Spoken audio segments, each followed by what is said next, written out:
புரட்டாசி மாத முதல் வாரத்தில் பெரியமலை பெருமாள் கோவிலில் குவிந்த பக்தர்கள்.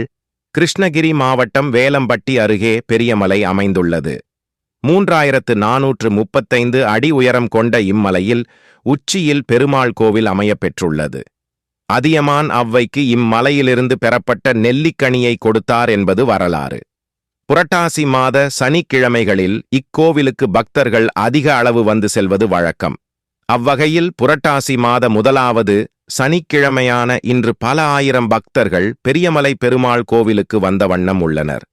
சுற்றுவட்டார கிராமங்களை சேர்ந்த பொதுமக்கள் பெரியமலை அடிவாரத்தில் அமையப்பெற்றுள்ள பெருமாள் கோவிலில் மொட்டை அடித்து தரிசனம் செய்துவிட்டு பின்னர் வீடுகளுக்கு சென்று படைத்து உண்பது வழக்கம். சிலர் சுமார் 1700 அடி உயரத்தில் உள்ள நடுமலையில் அமையப்பெற்றுள்ள பெருமாள் கோவில் வரை சென்று வருகின்றனர். ஒரு சிலர் 3435 அடி உயரத்தில் உள்ள பெருமாள் கோவிலுக்கும் சென்று வருகின்றனர்.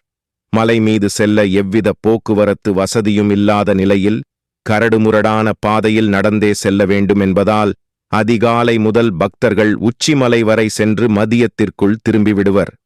கோவிலுக்கு பக்தர்கள் இந்த ஆண்டு அதிக அளவு குவியத் துவங்கியதால் போக்குவரத்து நெரிசல் ஏற்படாத வண்ணம் பாதுகாப்பு நடவடிக்கைகளை மேற்கொண்டுள்ளனர் நாகரசம்பட்டி காவல்துறையினர்.